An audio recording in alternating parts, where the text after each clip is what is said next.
হবে না দাদা, তরকারি নেই, শুধু পাওয়াটা 420 টাকা, শুকনো পাওয়াটা 420 টাকা, তরকারি সব শেষ দাদা। আমার একটু মিস্টেক হয়ে গেছে বলে একটু শেষ হয়ে গেছে। দোকান রয়েছে কিন্তু এখানের লোকগুলো দেখে নাও, প্রত্যেকটা মানে যেমন কাস্টমার তেমনই ব্লগার, চারিদিকে ব্লগারের ছড়াছড়ি। আর যে কারণে রাজুদা আজকের এই জায়গায় সত্যি বলতে। রাজুদা, আমি একটা কথা জিজ্ঞেস করতে যাচ্ছি, এই ব্লগাররা এলে কি আপনি খুব বিরক্ত বোধ করেন? না না, কোনোদিন বলিও নি, আর বলার ইচ্ছেও নেই। মনে মনে হয় না তো? না, কোনোদিন। ওদের জন্য এই জায়গা, তাদের প্রতি বিরক্ত হবো কেন?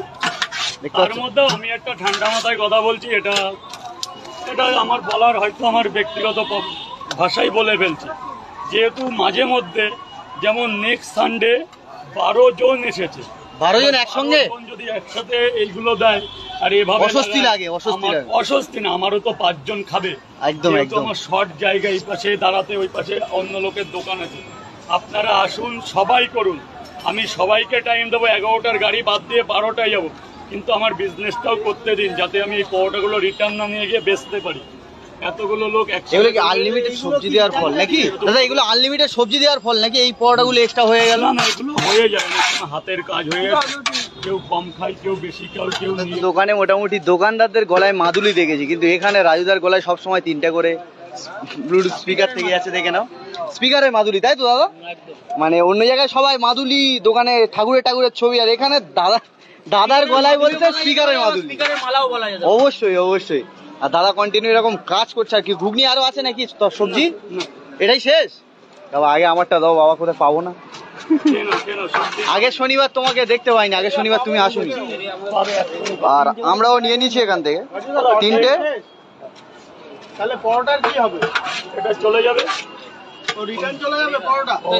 বলাই তো আছে আনলিমিটেড তরকারি, যতবার তরকারি যাবে ততবার রাজুদা দেবে। আনলিমিটেড করেই তো আমার এই যে বাস।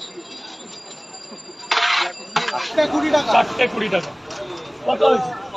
অফার চলছে, শুধু পরোটা বলে অফার চলছে, 420 টাকা। হ্যাঁ, এখন শুধু দেওয়া হচ্ছে তাই তো নাকি? শুকনো পরোটা দাদা, তরকারি ফুরিয়ে গেছে। সেটাই বলা হচ্ছে। 2 বালতি তরকারি এনেছিলে নাকি? বালতি করে আনা বন্ধ করে দিয়েছো? বালতি আনছেন? 1 বালতি। এই যে এটা। আচ্ছা আচ্ছা।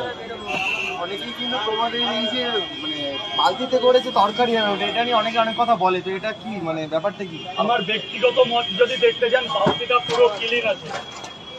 পুরো ক্লিন আছে। এবার অনেকে বলে কি হয় না হয় আমি জানি না। আমাদের শিয়ালদায় আরো 12 বছর ধরে একই জিনিসের তরকারি আছে, এখনো কেউ কোনো কমপ্লেন দিইনি। আমি এই যে 10-12 বছর ধরে বেশি অ্যাকচুয়ালি 1 ডেসি তরকারি হয়, আমি বয়ে আনতে পারি না বলে এটাকে হাফটা ওটাই কেটে এনে তারপর ঢেলে দিই। আমার ব্যক্তিগত মতে কোনো সমস্যা হবে না। তোমার একজন বলে গেছে যে একটা স্টিলের বালতি দেবে, ওই ক্যান দেবে। সে একজন বলে গেছে আমাকে যে দাদা তোমাকে আমি গিফট করব, তুমি যেন খবরদার কিনো না। আমাকে ছবিও পাঠিয়েছে। মানুষের কাজ সব সময় বদনাম করা যায়, প্লাস্টিকের বালতি আসছে, অনেক প্রবলেম। একটা কথা বলবো, সেটা হচ্ছে গিয়ে তোমার এই যে দিনে কতটা আলুর তরকারি মোটামুটি আমার অ্যাকচুয়ালি দেখো, একবারে আমরা আলুটা কিনে রাখি, রেখে ঠান্ডা ঘরে না লাগবে না, ঠান্ডার মধ্যে মেজর মধ্যে পাতিয়ে রেখে দিই। ধরো 200 কিলো কিনে রেখে দিলাম। এবার অ্যাকচুয়ালি ওগুলো তো বাড়ির মেয়ে লোকরা করে, আমি গিয়ে খেয়ে দেবো। আমার আন্দাজে 25, 20, 22, 25 কিলোই আসবে, এর বেশি আসবে। মানে বাড়িতে তাহলে পরোটা রেডি করো তুমি আর তোমার ওয়াইফ মিলে? না, পুরো ফ্যামিলি, মা বাবা ভাই বোন সবাই মিলে। যদি রিলেটিভরা বাড়িতে আসে তারাও করে, ফ্যামিলি বিজনেস। ট্রেনে ঘাটে এখন আপনাকে ধরে ডাইরেক্ট ছবি তোলাছবি শুরু করেছে? এখানে করেছে ট্রেনে করে না কোনোদিন? কেউ চিনতে পারে তো অনেকেই না, বলে দাদা ভাইরাল হয়েছে পরোটার লালা। আর আমার পাড়ায় পরোটালা বলে অধিকাংশ লোকই আমায় জানে।